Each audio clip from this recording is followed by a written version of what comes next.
আজকে তোমাদের সাথে একদম রেগুলার যে আমরা রান্না করি সেই একটা রেসিপি তোমাদের সাথে শেয়ার করব, কিন্তু রান্নার পদ্ধতি তো এক একজন এক এক রকম। তো আমি কিভাবে রান্না করছি সেই রেসিপিটা তোমাদের সাথে শেয়ার করছি। তোমরা অন্তত একবার খেয়ে দেখো, খেতে কিন্তু ভীষণ ভালো লাগে।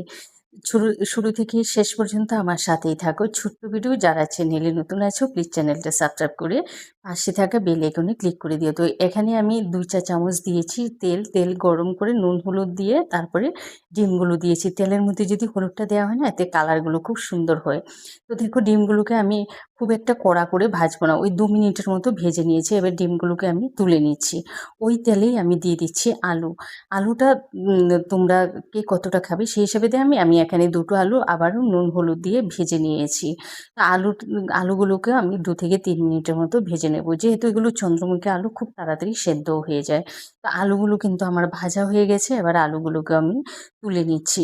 এবার অন্য একটা কড়াইতে আমি দিয়েছি সর্ষে তেল। সর্ষে তেল এখানে ধরো 2 টেবিল চামচের মতো দিয়েছি। তারপরে ফোড়নে দিচ্ছি গোটা জিরা, এলাচ, লবঙ্গ আর দারচিনি। এবার ফোড়নগুলো থেকে সুন্দর একটা ফ্লেভার আসা পর্যন্ত আমি তেলের মধ্যে ভেজে নেব। তারপরে আমি এখানে 1/2 চামচেরও কম দিয়েছি চিনি। চিনিটা দিলে এটা না ক্যারামেল হয়ে খুব সুন্দর একটা কালার আসে। আর এতে কিন্তু মিষ্টি হবে না। তোমরা দেখতে পাচ্ছ সামান্য একটু চিনি দিয়েছি, তারপরে নুন দিয়েছি। আর এখানে না আমি 2 বড় সাইজের পেঁয়াজ কেটে দিয়েছি।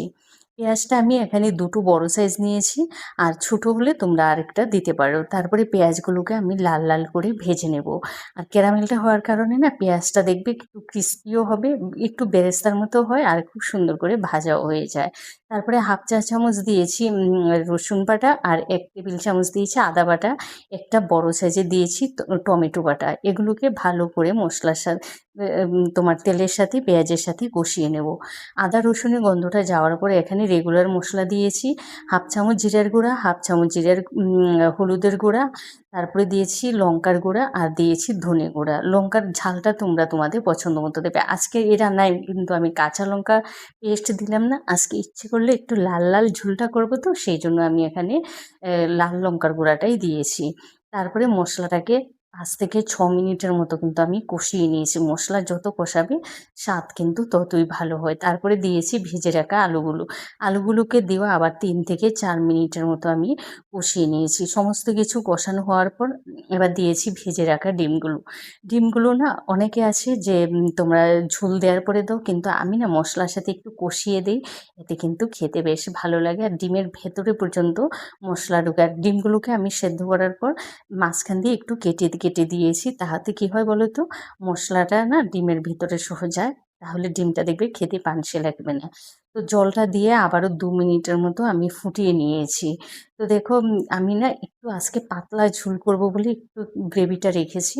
তারপরে 1/2 চামচ দিয়েছি গরম মশলা গুঁড়া। আজকে এই রান্নায় আমি কোনো ঘি ব্যবহার করব না। এটা না এত সুন্দর একটা ফ্লেভার আসে। ওই গরম মশলার মধ্যে আমার ছিল জায়ফল আর জয়িত্রী গুঁড়ো। এটা তোমরা অবশ্যই একটু দিয়ে এই ডিমের কারিটা রান্না করে খেয়ে দেখো, ভীষণ ভালো লাগে। দেখতে যতটা সুন্দর হয়েছে, খেতে না তার থেকে আরও দুর্দান্ত হয়েছে। তোমরা ওই সামান্য একটু জয়ফল আর জয়িত্রী গুঁড়া করে দিয়ে দিও। আর এই গরম মশলা আমি সবসময় ঘরে তৈরি করি, তো আমি দুইভাবে তৈরি করে রাখি। একটা মেয়েদের জয়ফল জয়িত্রী দিই, আর একটা এমনি নর্মাল করে রাখি। ভিডিওটা ভালো লাগলে লাইক কমেন্ট শেয়ার করতে ভুলো না। তোমাদের আত্মীয় স্বজন বন্ধুবান্ধব সবার সাথে শেয়ার করে দিও।